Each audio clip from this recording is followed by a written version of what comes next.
everyone, it's me, Puffso! And today I'm gonna play Rise of Nations! Hello, Vrinyan! Stop! Volpo, what are you doing? Hi, Vrinyan! It's me, Volponianers! Volpo, stop doing it! You're gonna give me a heart attack right in the morning! I don't know if that's an accomplishment. Anyway, Rise of Nations is one of the greatest games that were ever created by mankind. And it deserves more glory, and it deserves more friends like me, Volponianer. Stop it! You're gonna get us in trouble. No. I invented this. No, you didn't. You didn't invent this. And stop simping for that girl. Me? You're the one who's simping. I just steal stuff. I'm a Volpo. We can't help it. We steal eggs, and we steal chicken, and we steal Nyaners. Get out of here! Anyways,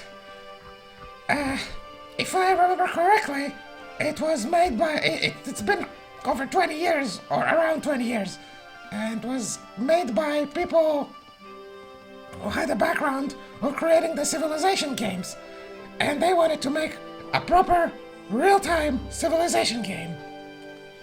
So you have cities, you have borders, and a lot of advanced concepts. Like infantry units are made of 3 models and not 1. So you create armies. That was way before the time of Company of our Heroes and other games that started to use the entire unit mechanic. Anyway, it was way ahead of its time. The economic model is pretty complex. It's not like the game doesn't have its issues, and I might get to cover some of them today. Depends on how the stream will go. Also, I haven't played this in a long time. This is the extended edition. Yes, I bought this game I already owned. Again. That much I love it. Richmond. Yep, that's a place for rich people. No, it's not us. It's a mond for rich people. A mond for Richmonds.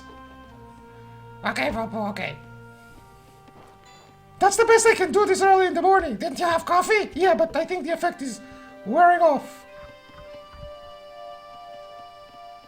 Well, your condition is much better than mine.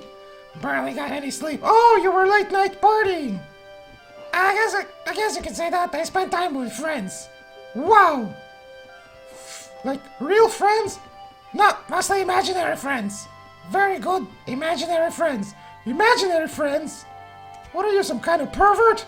That's madness. Get a hold of yourself. Hey, Volpo, what are you? I'm a Volpo. That's nice. That's nice, Volpo. Your amount of self-awareness amounts to that of the average human. Yumis. Anyways, you could build 5 farms per city. Your resource gather rate is limited by your commerce research, which is the green bars you see up on top. There are 4 main library researches, military, civics, economy, and I think science. The yellow one is called. And each one of them, they're very intertwined. You need to research civics to be able to build more cities. You gotta build more cities to expand your economy. The science opens up new buildings and allow you to improve your effectiveness and resource gathering. There's a lot to explain. I just built a market, and now I'm gonna build a temple. The market creates some wealth. That's the coins that you see on the top left. It creates a bit of wealth and allows you to build caravans. Caravans move between your cities and generate more wealth. And they also create merchants that take on specific locations on the map. Another advanced concept that didn't exist in RTS at the time. Correct me if I'm wrong, but you have to take on specific strategic places on the map, put the merchant on them, and it gives you bonuses. Here I have gems. They'll increase my national borders and give me a bit more wealth and knowledge. Since we advanced to the classical age now, it opens up more buildings, which I will introduce soon. Wow, there's a lot of concepts to get. One thing that I'll get to soon is metal mining, which doesn't exist in the very first age. In the ancient age, you only have like wood and food. So that's why I built a tower earlier in the ancient age. This way I saved on using metal. At least, what do you call it? A little tip for new players. Another thing, since I have level 2 science research, I can now build a granary and a lumber mill. Oh, I'm against King Quechuayo. You Quechuayo. Don't do that joke again, Vulpu. Look, nobody watched that other video. It's like a brand new joke. You Quechuayo. Now you Quechuayo, and get out of here. Take your Shuayo with you. So King Quechuayo, you confuse me. King Quechuayo of the Zulus, but here they're of the Bantus, which I think it's very smart and that's what they actually call themselves. The Zulu were of the Bantu people. They migrated to South Africa and basically caused a lot of trouble and killed a lot of people. They were pretty bad guys. No, they can't be because they're Wakandans, and all Wakandans are noble scientists using Magicanium to create a perfect society with spears that shoot lasers and personal combat to decide who will rule over the nation as an absolute dictator on his whim. The perfect society. Shut up, Vulpu! Am I Vulpu? Yes, you're Vulpu. Somebody called me a fopping furry. What? The other day somebody called me a fopping furry. What does that mean? I was about to explain something about King Quechuayo and universities and temples and barracks and archers, and now I'm stuck on... What's a fopping furry? Look, Vulpu, there are children. What? Where? In the world, in general. And in case one of them might stumble upon this stream, cover your goddamn ears, child. Anyways, Vulpu, do you, like, go around wearing a hairy human suit? No. So you're not a fopping furry, you're just Vulpu. Oh, okay then, that makes sense. I don't wear a hairy human suit, that's right. I had a lot of villagers lying around and I didn't know what to do with them because I forgot how to play the game. So I'm putting the pyramids on. That's what the Egyptians did. They had all those slaves lying around and didn't know what to do with them. And just starving them to death would be a waste, so they worked them to death building pyramids, which gave them magical powers, just like in the game. In the game, it boosts your economical limit, and the British already have a boost to economic limits. And I also built a Senate there. I'm sorry if it's too many concepts, but in short, the Senate will allow me to increase my resource limit even more. The resource gathering limit, resource gathering. Also called the commerce limit. And the point of all of these things, the pyramids, all of these things, is to give me a very, very good economy that I can use to annihilate the enemy. Okay, so that's the strategy, yeah. In the classical age, you can build universities to gather knowledge. To gather the knowledge in the university, you have to build these guys. You see them sitting there on the benches? No. Okay, maybe later. Scholars, and the scholars generate knowledge, and you use the knowledge in order to research the library researches, which also allow you to advance the ages. This is all very intertwined. Yes, like there's a lot to learn, but once you get this is like so immensely satisfying. Incredibly satisfying. It looks like you got lost in building the thing, the economy and the civilization. That's what they went for. They wanted you to actually feel like you're building a civilization. Ah, I see, it's nice. I built some troops for defense, but I'm gonna wait for him to come towards us. I don't want to rush it or anything. I want to give some time for the game, for the stream, to talk about the game. So now we're at the medieval age. Yep, which, like, if you're not fully evil, you're medieval. No, you're semi-evil. So what's a medieval? It's like midway between evil and semi-evil. Oh! That's the scientific term. I didn't invent it, people. Just praise science. Praise science. I believe in science. Don't be a science denier. Semi-evil. It's like semitones. Yeah. What are semitones? I don't know. It's a word. Vulpo, stop saying things that you don't know. If I stopped saying things I don't know, I wouldn't be talking much, would I? Great!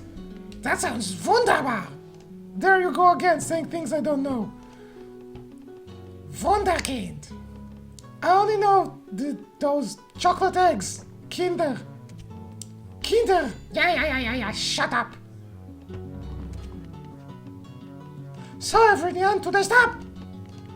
Wow, that was fast reaction. That's what I do. If I don't stop you in time, we'll all be dead now.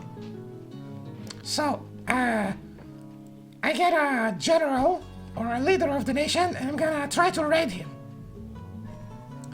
As a republic, the leader is defensive, so I shouldn't be raiding him. But I want something to happen. I destroyed his merchant, and hopefully that will trigger a response, a counterattack. Now I'm moving my troops back. The leader heals them because we're in friendly territory. What were those red things? Alright, another concept in this game is that if you go to enemy territory without a supply cart, you suffer attrition. Wow. Yeah, the attrition will kill your army. So you'd better bring a supply cart, or have one of the offensive leaders that reduce attrition. I see. This makes rushing the enemy more difficult and also combat more realistic. I think actually you have all those concepts here and it might be off-putting to new players who don't like very, very complicated games. Yeah, that's possible. Like some people like it to be complicated. And also I guess when you have to manage a lot of things together, all this complication really can get in the way. One of the problems of the later game is if your city gets damaged, you lose maybe 20 villagers, and how the hell do you remember even where to put everybody afterwards? Yeah, you have to manage all those tiny people in tiny places and maybe build new caravans, and it can get very, very confusing if your flow is disrupted. It's very fun to build it in the beginning, but later on, you better hope you don't lose half of them. Right, and this game goes all the way from the ancient age to the modern era.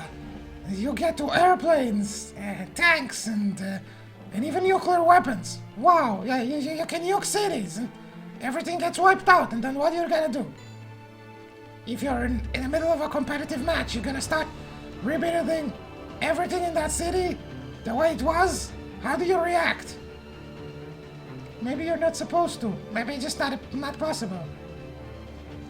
So anyways, another cool thing that you can do with your general is you can entrench. Keep your soldiers entrenched, which gives them a large bonus to defense from the front. Huh? You can flank units here in this game. Wow, that's fucking amazing. Yes, you can, if you attack an army from the back or the side, it causes a lot more damage, which makes cavalry really cool if you use them correctly. And are you gonna use them correctly? No. I knew you were gonna say that. Alright, since he's not making a move, let's take more land. Is that a city? No, I'm building a castle. Oh, more concepts. Castles help expand your borders, they give you defense, you can also train generals and spies from them. And they're generally hard to take in the early game. So I want to control land. And I'm also building a lot of keeps, just for protection for my cities, in case he tries to attack me from a direction I'm not prepared for. Okay. It looks like he has a lot of cities himself. Yeah. I'm counting 6. So you only have 4. I don't need more. Look at my economy. Okay. You see the number there? I can get up to 300 maximum collection rate. I'm almost meeting it with food. Also have quite a bit of wood. The only Yeah, very mature Vulpo. My one problem here is gathering enough metal, which I should improve. The metal working. How do you do that? Well, except for building more mines and filling them with miners. Once you research third science, you can also add a smelter. Haha, he who smelter dealt her. Volpo, you're a moron, and this is the entrenchment. Those little stakes? Yeah, they have little stakes. So if I get the enemy to charge me, he'll be crushed. I see. You're entrenched and he's like not entrenched. The defense bonus. Yeah, my soldiers are gonna slaughter his. We're taking very little casualties. Oh, very nice, very nice. However, he's not falling for that. Yeah, that's the problem. He's playing very defensively, and I guess he's doing the same thing I do. Which is being annoying? Nah. Speaking of being annoying, hi, I'm Fulponianers, and today we're gonna play some Bloodborne. What? You're not enjoying my stream? I just drank some vodka and I'm playing Bloodborne. It's great. Stop! Wolpo, stop! I had too much coffee, obviously. He's booming. He's gonna explode now.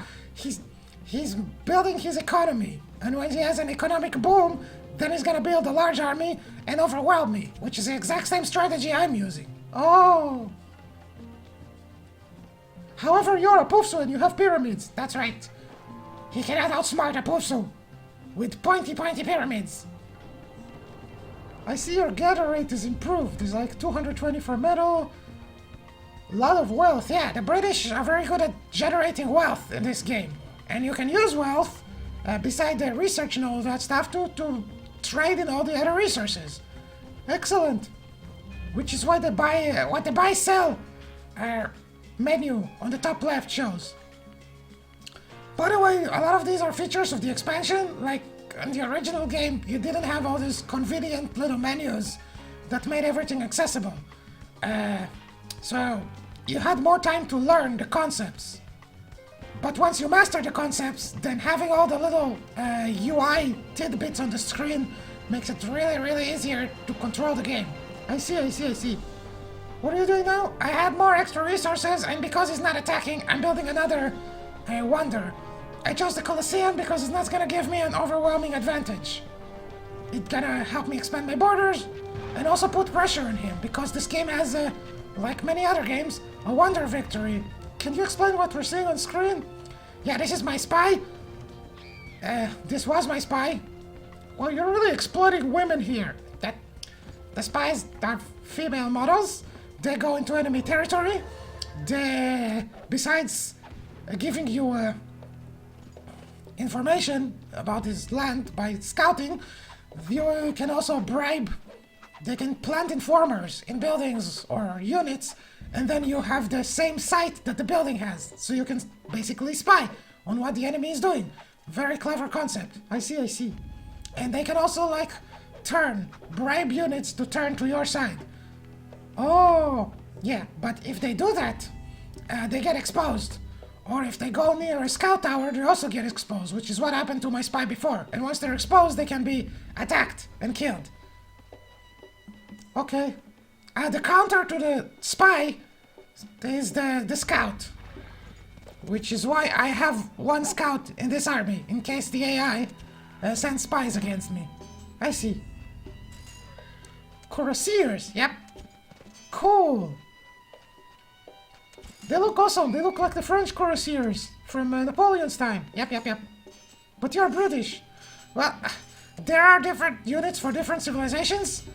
I mean, the way the units look, but not every civilization gets the same style. Okay. But every civilization has unique units. Like, as the British, I have the Black Watch. Oh, that's nice. So you're basically exploiting women and the Scots.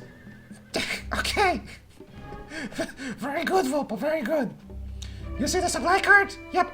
This is because I'm preparing to invade his lands. You're exploiting women, exploiting the Scots, and invading lands. Pufsu, you're a very bad person. I never denied that I'm a very bad person.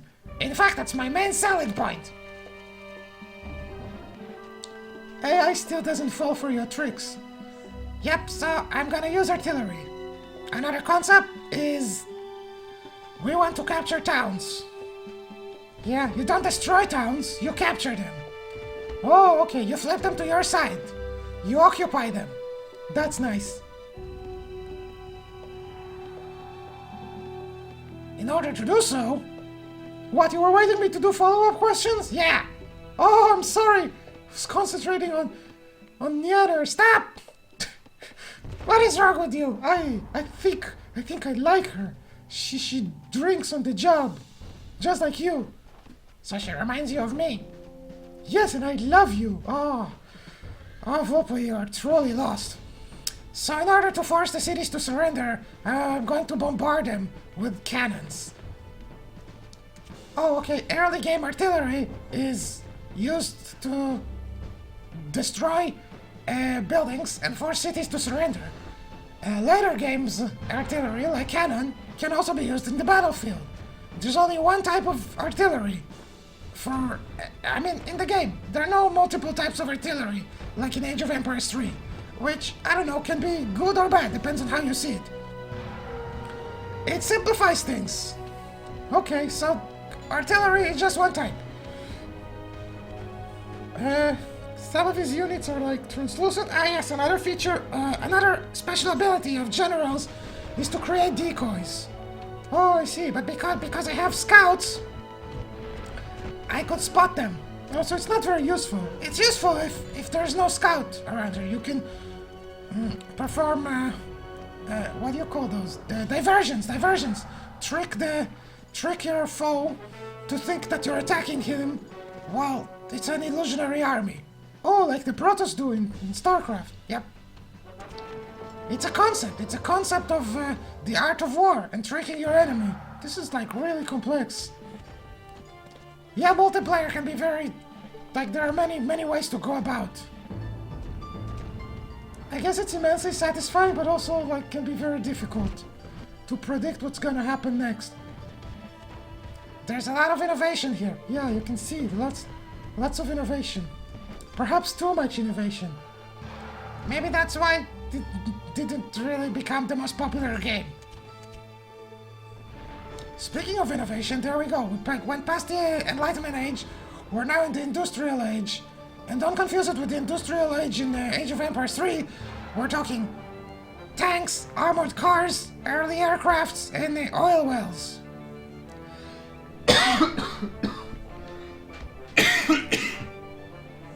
Are you okay? No, I'm done for. There goes my constitution. I'm dying here. I will keep your memory alive.